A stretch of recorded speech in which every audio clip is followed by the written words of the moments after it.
Tonight, one of Governor Kay Ivey's top legislative priorities is coming under fire. Public schools could see a reduction in funds under a so-called school choice proposal. School administrators say private schools will be getting taxpayer dollars but not have to follow the same rules such as the Literacy Act. Governor Ivey says passing the Education Savings Account bill could provide families thousands of taxpayer dollars to help send their children to a school of their choice, making Alabama the most school choice friendly state in the nation. But others feel this would be a setback to Alabama schools. We have team coverage tonight, beginning with WDHN's Robert Smith. Houston County School Superintendent Brandy White is against Ivey's top priority of passing the Education Savings Account bill. The legislature will appropriate no less than $100 million a year, and by the time it's fully implemented, $700 million of taxpayer dollars will be going to families to help them send their children to a school of their choice, such as a private school. And I think it's based on false pretenses that parents think that they're going to be able to just choose whichever school they would like. But the schools that they would choose are already full, and it gives provisions for these schools in here that they do not have to accept students. And so it's not really the choice that they're making it out to be. The CHOOSE Act proposal will create an education savings account program that will provide $7,000 per student starting in the 2025-2026 school year. It will be for the students who are no more than 300% over the poverty level, and after 2026, it's for every student. So you're going to give taxpayer money to two separate entities and have two separate sets of rules.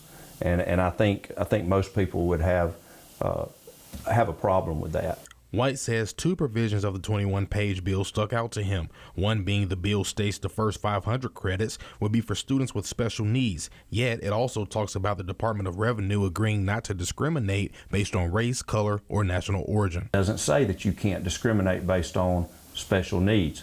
And so if you have a disability, they can turn you down according to this bill. It also states how a school or school system is not required to take any student. Those schools are going to be able to pick and choose who they would like to accept. And so again, it's being sold as a choice of the parents. The parents aren't going to get the choice that's being advertised. He says it's also unfair that the bill says a private entity that would be getting taxpayers' dollars would not have to follow the Literacy Act and the Numeracy Act like public schools.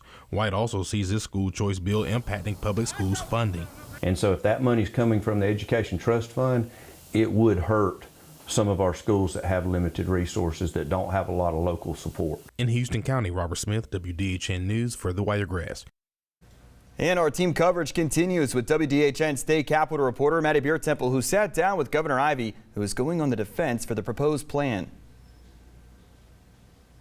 With this CHOOSE Act, what about it keeps those accountability measures in place and makes sure taxpayer dollars are being spent responsibly? Well, it's very focused in that direction because we always want to be accountable and open and transparent. So I think we're going to meet that goal this year. And some of the Democratic lawmakers in response have raised concerns that this could harm public school funding. What is your response to those who have some concerns about that? Well, we've got the largest education trust fund budget in state history, and we will again this year. And this is a responsible way to help parents have monies so that they can be more engaged in choosing their child's educational opportunity. And it's really important that our families be involved in education.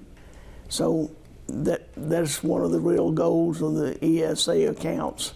So, and after we'll start the first rollout academic year 2025-26, and then after that all families will be eligible, and it will be sustainable. And keep it on WDHN for continuing coverage of the proposal. We'll update you with any new developments in the push for school funding reform as the measure moves to the Capitol.